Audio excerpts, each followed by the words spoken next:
Bacterial जड़ी बूटियों से निर्मित।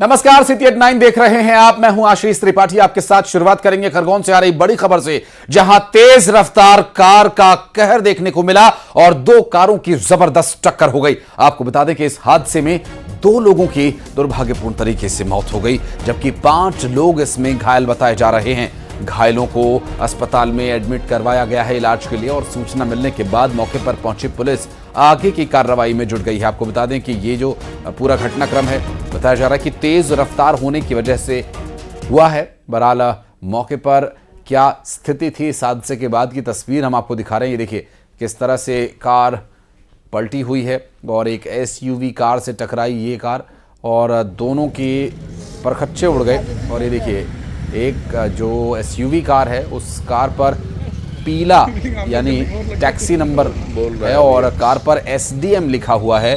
और क्या ये किसी प्रशासनिक काम में लगी कार है या ये ऐसे ही किसी ने लिखवाया हुआ, ये सभी अभी फिलहाल जांच का विषय। लेकिन जो हादसा हुआ, हादसा बेहद डरा देने वाला और भयावह हादसा है। सड़क पर चलते वक्त बेहद सावधानी बरतने की आवश्यकता है। इस हादसे में जहां दो कारों की टक्कर हुई है, एक एसयूवी कार है तो दूसरी सेडान कार है।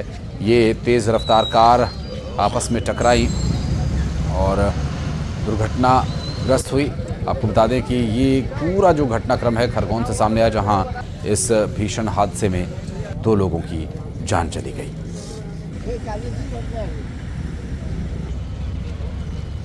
आप देख सकते हैं किस प्रकार से एसडीएम लिखी जो गाड़ी थी, स्कॉर्पियो गाड़ी, उसने एक कार को टक्कर मारी जिससे कार पलट गई है। ये परकच्चे उड़ गए जिसमें 2 लोगों की मौत हो गई है। ग्रामीण जो है डालकी से बुरहानपुर बारात में जा रहे थे, इस दौरान ये दर्दनाक हादसा हुआ। 2 लोगों की स्पॉट पे ही मौत हो गई, 5 लोग घायल हैं जिनका जिला अस्पताल में उपचार चल रहा है। ऐसा बताया जा रहा है कि ये जो स्कॉर्पियो वाहन था वो किराए पे था या एसडीएम का खुद का वाहन था। बड़वानी जिले के सेंधवा का ये वाहन बताया जा रहा है, जिसके द्वारा बारात की वाहन को टक्कर मारी गई है और टक्कर मारने के साथ रफ्तार का कहर देखा गया। ऐसा बताया जा रहा है कि जो तेज गति से एसडीएम लिखा हुआ वाहन डायवर्सन रोड से जा रहा था और इस दौरान जो है एक जो अन्य वाहन है जिसमें बारात के यात्री शामिल थे, वो जवाहर मार्ग पर टर्न ले रहे थे और सीधी टक्कर मारी है, जिसमें 2 की मौत हो गई, 5 घायल हो गए। और तेज रफ्तार का कहर लगातार देखने को मिल रहा है, जहां पर एक के बाद एक हादसों की खबरें सामने आई। तो विदिशा में भी कुछ ऐसा ही हुआ, जहां पर एक तेज रफ्तार कार ने बाइक को टक्कर मार दी और इस दुर्घटना में 2 छात्रों की मौके पर ही मौत हो गई। तो वहीं मुरैना में 2 बाइक्स की आपस में भिड़ंत हो गई, जिसमें 3 लोगों की जान चली गई। रीवा की बात करें तो यहां भी तेज रफ्तार कार एक ट्रक में जा घुसी और छतरपुर में एक जीप 10 फीट नीचे खाई में गिर गई।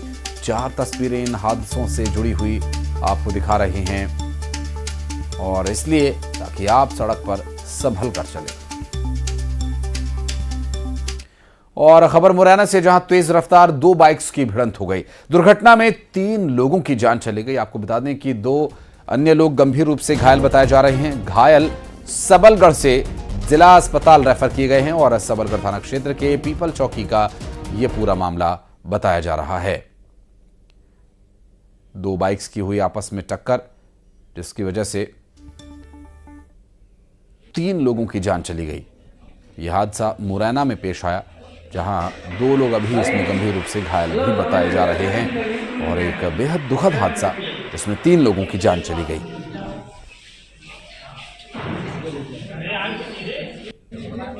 और रीवा के सोहागी पहाड़ पर एक सड़क हादसा हुआ, जहां तेज रफ्तार कार एक ट्रक में जा घुसी। कार के इस दौरान परखच्चे उड़ गए और कार सवार 4 लोग घायल हो गए। सोहागी क्षेत्र के नेशनल हाईवे 30 की ये पूरी घटना बताई जा रही है। ये जिस हिसाब से एक्सीडेंट हुआ है तो सीट बेल्ट की वजह से बच गए। और विदिशा से अगली खबर, जहां तेज रफ्तार कार ने बाइक को टक्कर मारी और इस टक्कर में बाइक सवार 2 छात्रों की मौके पर मौत हो गई। बाइक से सांची जा रहे थे दोनों छात्र। पुलिस ने कार सवार को गिरफ्तार कर लिया है। कोतवाली थाना क्षेत्र के काली मंदिर के पास की ये पूरी घटना बताई जा रही है।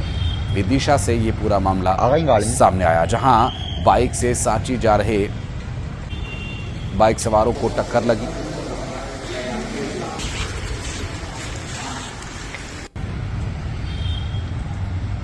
आ गई गाड़ी। कार की टक्कर में दो युवक जो है जिनकी डेथ हुई है, 17-18 साल की उम्र है दोनों की। उसमें पुलिस तत्काल विवेचना प्रारंभ कर दी है, अपराध पंजीयन कर दिया। जो आरोपी गाड़ी है वो बरामद हो गई है, ट्रेस हो गई, आरोपी को गिरफ्तार कर लिया गया और विधिक विवेचना की जा रही है और जो भी तथ्य हैं उनके आधार पर फाइनल कार्रवाई की जाएगी। और छतरपुर में तेज रफ्तार जीप सड़क के किनारे 10 फीट खाई में जा गिरी। आपको बता दें कि 3 बार पलटने के बाद जीप सीधी हो गई और गनीमत यह रही कि जीप सवार कोई हताहत नहीं हुआ। बताया जा रहा है कि बमीठा थाना क्षेत्र के भुसावर रोड के पास ये जीप अनियंत्रित होकर सड़क के किनारे 10 फीट गहरी खाई में जा गिरी और जीप में एक ही परिवार के लोग बैठे हुए थे। हादसे के वक्त वहां से गुजर रही आबकारी की टीम ने सभी को सुरक्षित बाहर निकाल लिया। नहीं सर, चलो आराम से निकलो, आराम से बच गए भैया तुम लोग। आराम से निकलाओ। गाड़ी टेढ़ी हो गई पूरी बोलेरो। आराम से निकलो, आ जाओ आराम से निकलो। क्या हो गया? सीधी हो गई गाड़ी यार। नहीं सर, चलो आराम से निकलो, आराम से बच गए भैया तुम लोग। आराम से। और कांकेर से इस वक्त की बड़ी खबर आपको बता दें, जवान और नक्सलियों के बीच एक बार फिर मुठभेड़ देखने को मिली। जहां मुफरसी के जंगल में यह मुठभेड़ चल रही है। बड़ी संख्या में जवानों ने इलाके को घेरा हुआ है। कल भी नक्सलियों के साथ आमना सामना हुआ था सुरक्षा बलों का और 5 नक्सलियों को ढेर किया गया था। अब इस पूरे मामले में ऑपरेशन को आगे बढ़ाते हुए एक बड़ी कार्रवाई नक्सलियों के साथ सुरक्षा बलों की मुठभेड़ की, जहां मुफरसी के जंगलों में यह मुठभेड़ चल रही है। बड़ी संख्या में जवानों ने इलाके को घेर लिया है। आपको बता दें कल भी इस बड़े मोर्चे पर कार्रवाई करते हुए 5 नक्सलियों को ढेर कर दिया गया था और अन्य नक्सलियों को खदेड़ने के बाद सुरक्षा बलों ने आगे की कार्रवाई को जारी रखा। और अब इस पूरे मामले में जानकारी ये मिल रही है कि मुफरसी के जंगलों में हुई बड़ी मुठभेड़, जहां काफी संख्या में जवानों को भेजा गया है और चारों तरफ से इस पूरे क्षेत्र को घेर लिया गया है। दरअसल ये कार्रवाई अब 2026 के उस सपने को साकार करने के लक्ष्य को पूरा करने के लिए की जा रही है। बात करेंगे हमारे सहयोगी खेमनारायण से। खेमनारायण, क्या डिटेल्स मिल पा रही हैं? कल की कार्रवाई में 5 नक्सलियों को ढेर कर दिया गया और अब जो जानकारी मिल रही है नक्सलियों के साथ मुठभेड़ की, इसके बारे में क्या डिटेल्स है अपने पास? जी आशीष, जो मुठभेड़ कल सुबह 8 बजे से शुरू हुआ है, अब 24 घंटे के ऊपर जो है मुठभेड़ अभी भी जो है माड़ के जंगलों में जवान रुके हुए हैं और जवान जो है नक्सलियों को घेरे हुए हैं। और जो है कल जवानों के साथ जो है फिर सुबह जो है नक्सलियों के साथ में मुठभेड़ हुआ है और मुठभेड़ में अभी किसी प्रकार की कोई हताहत की खबर तो निकलकर सामने नहीं आ रही है, लेकिन जवानों ने जो है नक्सलियों को घेरे रखा है और कोई बड़ा अपडेट हो सकता है कि कुछ समय के बाद निकलकर सामने आएगा। और मुठभेड़ में, कल के मुठभेड़ में जो 5 नक्सलियों को जवानों ने ढेर किया था और भारी मात्रा में जो है नक्सल सामग्रियां बरामद की गई थी और अभी भी जो है जंगल में जवान मौजूद हैं और नक्सलियों को घेर कर रखा है। जी, और अभी जो ये मुठभेड़ शुरू हुई है, क्या ये कल ही के ऑपरेशन को आगे बढ़ाया गया खेमनारायण, या फिर ये अलग अलग जगहों पर ऑपरेशन चलाए जा रहे हैं 2026 के उस सपने को पूरा करने के लिए जो गृहमंत्री अमित शाह ने देखा और उसकी घोषणा की? जी देखिए आशीष, आपको मैं बता दूं कि कल जिस प्रकार से जिस जंगल में मुठभेड़ हुई थी, उस जंगल के में मुठभेड़ के बाद जो है जवान जो है सर्चिंग में लगे हुए हैं, नक्सलियों को ढूंढने में लगे हैं और उसी आसपास के जो माड़ का जो क्षेत्र है वहां पर नक्सलियों की जो के साथ मुठभेड़ हुआ है, तो कहीं ना कहीं जो है अभी भी वहां पर नक्सलियों के लिए सर्चिंग अभियान जारी है और नक्सलियों को जो है जवानों ने घेर रखा है और रुक कर जो है वहां पर फायरिंग हो रही है और मुठभेड़ हो रही है। जी, बहुत शुक्रिया खेमनारायण आपका इस पूरे मामले पर जानकारी देने के लिए। और अगली खबर भोपाल से, जहां झांसी हादसे के बाद स्वास्थ्य विभाग अब पूरी तरह से अलर्ट है। दरअसल निजी और सरकारी अस्पतालों को निर्देश दिए गए हैं, जहां फायर और इलेक्ट्रिकल सिक्योरिटी को लेकर अलर्ट जारी किया गया। स्टाफ को भी आपात स्थिति से निपटने के लिए निर्देश दिए गए हैं। दरअसल वार्ड खाली कराने का भी प्रशिक्षण उन्हें दिलाया जाए, बिजली पर भी स्वीकृति लोड से अधिक भार न हो, ये बातें चर्चा के केंद्र में रही।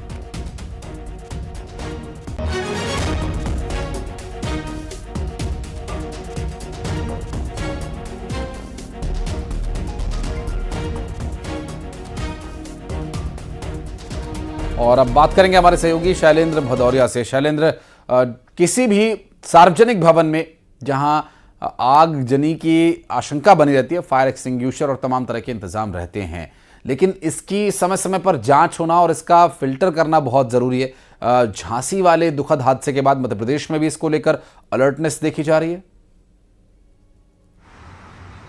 बिल्कुल, देखिए, जब भी कोई देश में हादसा होता है उसके बाद जो है राज्य की सरकारें इस दिशा में तमाम दिशा निर्देश जारी करती हैं, लेकिन बड़ी बात यह है कि जो दिशा निर्देश जारी किए गए क्या उनका लगातार पालन किया जाएगा या नहीं किया जाएगा। देखिए, इसके पहले भी चाहे राजधानी भोपाल के सतपुड़ा भवन, वल्लभ भवन की आग का मामला हो या फिर कमला नेहरू की अस्पताल में लगी आग का मामला, उस समय भी तमाम दिशा निर्देश जारी किए गए थे, लेकिन एक समय तक तो उन दिशा निर्देशों का पालन किया जाता है, लेकिन आगे जैसे आगे बढ़ते हैं तो वो दिशा निर्देशों का पालन करना भूल जाते हैं। जिस तरीके से फायर के जो सिस्टम है, उसका जो ऑडिट है वो समय समय पर नहीं किया जाता है। यही कारण है कि इस तरह की आगजनी की जब घटनाएं होती हैं तो अक्सर देखने में आता है कि जो इक्विपमेंट रखे गए जिनको आग पर काबू पाने के लिए रखा गया वो काम नहीं करते हैं। जिस तरीके से झांसी में ये पूरा मामला सामने आया, उसके बाद अब मध्य प्रदेश स्वास्थ्य विभाग ने भी अलर्ट जारी किया है। सभी सरकारी अस्पताल हो या निजी अस्पताल हो, सबको ये निर्देशित किया गया है कि फायर के जितने भी सिस्टम है उन सबको अपडेट किया जाए। फायर ऑडिट जो है वो समय समय पर होना चाहिए। इसके साथ ही जो स्टाफ उनके यहाँ कार्यरत है उसको वार्ड कैसे खाली कराया जाना है,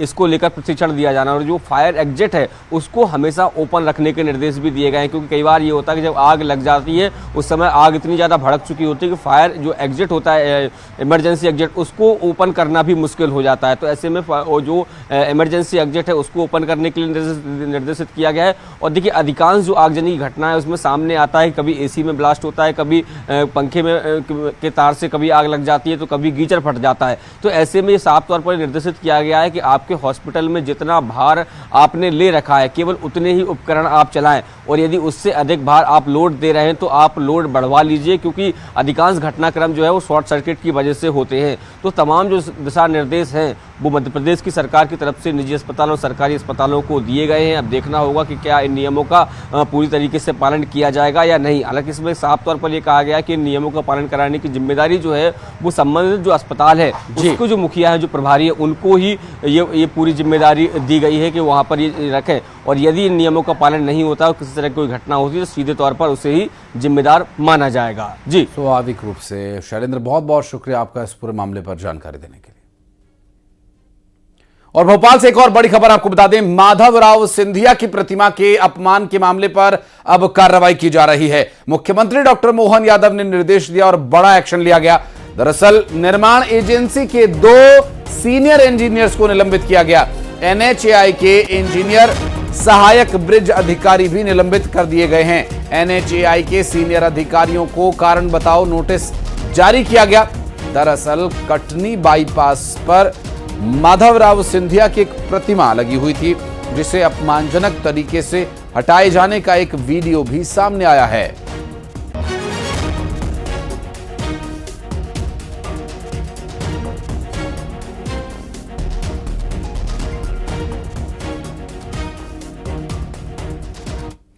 और रक्षा क्षेत्र में भारत ने एक और कामयाबी हासिल कर ली है। लंबी दूरी की हाइपरसोनिक मिसाइल्स का सफल परीक्षण किया गया। इस परीक्षण को बड़ी उपलब्धि माना जा रहा है। रक्षा मंत्री राजनाथ सिंह ने सफलता के लिए DRDO की टीम को बधाई दी है, और इस बधाई में हर एक भारतीय का हिस्सा है, क्योंकि रक्षा के क्षेत्र में एक और बड़ी कामयाबी भारत ने हासिल की है, और ये कामयाबी हर एक भारतीय के लिए गर्व का विषय है। आपको बता दें कि लंबी दूरी पर हाइपरसोनिक मिसाइल जो मार करने में सक्षम है, उसका सफल परीक्षण किया गया, और इस परीक्षण को बड़ी उपलब्धि माना जा रहा है। इतना ही नहीं, रक्षा मंत्री राजनाथ सिंह ने इस सफलता के लिए DRDO की टीम को बधाई दी है, शुभकामनाएं दी हैं।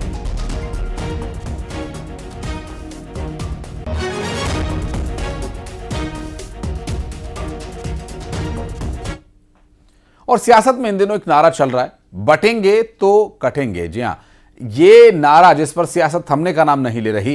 हिमाचल प्रदेश के मंडी से सांसद और बीजेपी की नेता कंगना रनौत ने योगी आदित्यनाथ के नारे का समर्थन किया। कंगना रनौत ने योगी आदित्यनाथ के बयान को एकता का आह्वान बताया।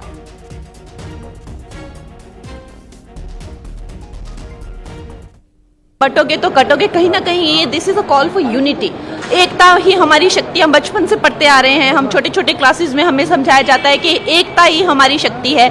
जब तक हम एक हैं तब तक नेक है, अगर हम बटेंगे तो हम कटेंगे। ये हर इंसान समझता है और ये माइक्रो कॉस्म में, चाहे घर हो, हम परिवार में भी तो यही कहते हैं ना कि परिवार साथ में होना चाहिए, उसी तरह से जो है वो देश साथ में होना चाहिए। तो हमारी जो पार्टी है वो हमारी पार्टी जो है सनातनी पार्टी है, अपनी संस्कृति को, अपने देश को, सबको एक साथ, इनफैक्ट हमारी पार्टी तो चाहेगी तो पीओके भी एक साथ में लेके चलेंगे, तो हमारी पार्टी तो सबको साथ में लेके चलने के लिए। लेकिन ये जो विपक्ष है, ये बांटने की इनकी जो थी साजिश, वो नाकामयाब हो रही है। अभी कहते ना खिसियाई बिल्ली खंभा नोचे। तो और खबर दुर्ग से, जहां पर पुलिस ने वाहन चोर गिरोह का खुलासा किया। पुलिस ने इस गिरोह के आरोपियों को गिरफ्तार किया है। आपको बता दें कि एक आरोपी पुलिस की गिरफ्त में है इस वक्त, और इसी आरोपी की निशानदेही पर पुलिस ने चोरी की 14 बाइक्स बरामद की हैं। और पुलिस के मुताबिक इस गिरोह के सदस्य भिलाई, दुर्ग, रायपुर में वाहनों की चोरियों को अंजाम देते थे।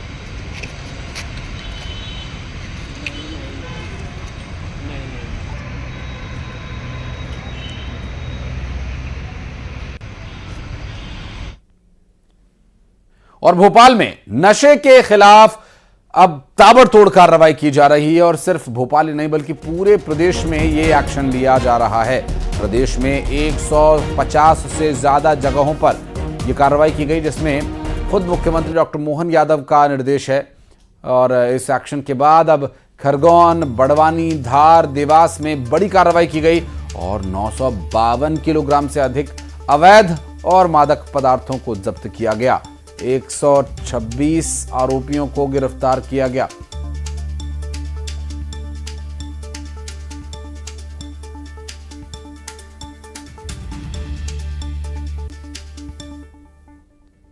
और रायसेन में स्वास्थ्य राज्य मंत्री नरेंद्र शिवाजी पटेल ने रेतों से भरे हुए अवैध तरीके से ओवरलोड कर ले जाए जा रहे डंपर्स को पकड़ा। और भोपाल जाते वक्त नेशनल हाईवे के टोल प्लाजा के पास ओवरलोडेड ट्रक्स से भरे 2 डंपर्स को रोका गया। पुलिस के हवाले उन्हें किया गया और खनिज विभाग को सख्त कार्रवाई करने का निर्देश देते हुए स्वास्थ्य राज्य मंत्री नरेंद्र शिवाजी पटेल ने कहा कि मेरे विधानसभा क्षेत्र में सड़कों को खराब करने के लिए जिम्मेदार ये ओवरलोड डंपर्स, जिन्हें पकड़कर प्रशासन के सुपुर्द कर दिया गया है। और परिवहन के साथ साथ रेत ठेकेदारों पर भी सख्त कार्रवाई करने के निर्देश दिए गए हैं। और 3 तस्वीरें, माफ कीजिएगा 2 तस्वीरें इससे जुड़ी हुई हम आपको दिखा रहे हैं, जहां रेत से भरे हुए 2 ओवरलोड डंपर्स को जब्त किया गया। और खुद नरेंद्र शिवाजी पटेल सड़क पर उतरे, और अक्सर वो उतरते हैं, इस तरह से कार्रवाई करते हैं, अपने एक्शन के लिए जाने जाते हैं।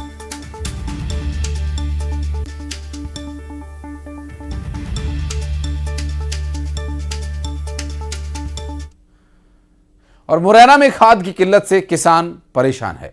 खाद वितरण केंद्रों पर सुबह 4 बजे से ही लंबी कतारें लग जाती हैं, और इन किसानों का यह भी कहना है कि खाद नहीं मिलने से फसल खराब हो रही है।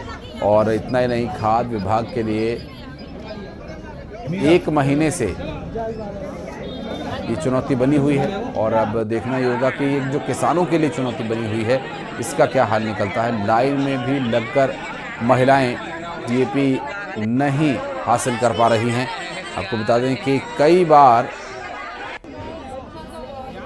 खाद नहीं मिल पाती है और मायूस होकर घर लौटना पड़ता है। इतना ही नहीं, प्रशासन खाद को लेकर कितने बड़े बड़े दावे करता है। ये सारे दावे देखिए तस्वीरों में आपको हवाई होते या फिर भीड़ के पैरों के नीचे कुचलते हुए नजर आ जाएंगे। और बताया यह भी जा रहा है कि ये सारा कुछ यहां मुरैना तक सीमित नहीं है, बल्कि पूरे चंबल अंचल, बल्कि पूरे मध्य प्रदेश में इसका असर दिखाई दे रहा है। अब किन हालात में यहां डीएपी नहीं भेजी जा रही या फिर भेजी जा रही है लेकिन उसकी कालाबाजारी हो रही है, ये सारे सवाल जो है एक बड़ा और गंभीर विषय बने हुए हैं। 5 दिन से लगातार आ रही हूँ, स्कूल भी नहीं जा पा रही हूँ, 9th क्लास में पढ़ती हूँ, परीक्षा भी आ रही है पर पढ़ने नहीं पा रही हूँ। पता नहीं, खत्म ही हो जाता है।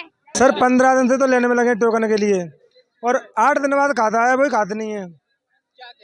ये कह रहे हैं खाते नहीं है, खाते ब्लॉक कर देते हैं। ये बताओ कि 15 दिन में खाते 2 से इकट्ठे आए होंगे, गाड़ी की गाड़ी भर के जा रही है जी। लाइन किसानों की लगी, किसानों पे क्या करे, खेती है रे कि नहीं है रे, इसका कोई संशोधन होगा क्या नहीं होगा? ना चाय की ना पानी, कुछ भी नहीं, मट्टी खा रहे हैं, भूखे रह रहे हैं। और पन्ना से खबर, जहां किसानों को एक चमकता हुआ 7 कैरेट 44 सेंट का हीरा मिला, जिसे किसान और उसके साथियों ने हीरा कार्यालय में जमा करवा दिया। वहीं हीरे की कीमत करीब 20 लाख रुपए बताई जा रही है, जिसे 4 दिसंबर को होने वाली नीलामी में रखा जाएगा।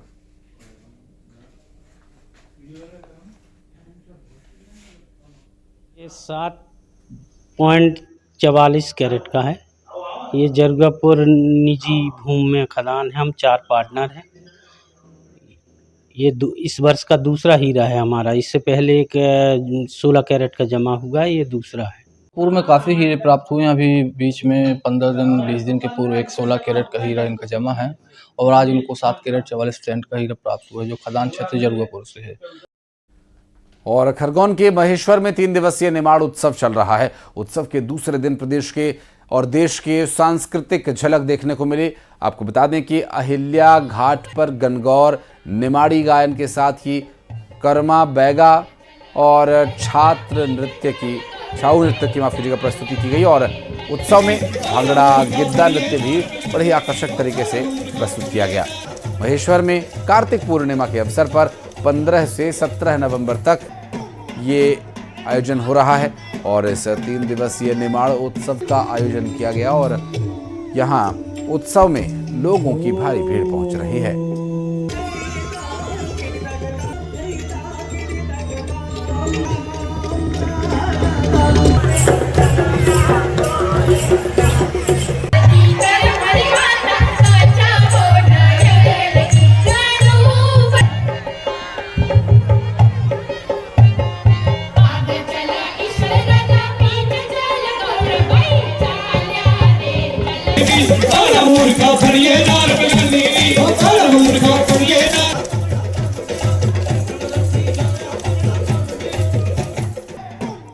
और अब 20 बड़ी खबरें फटाफट अंदाज में। कांकेर में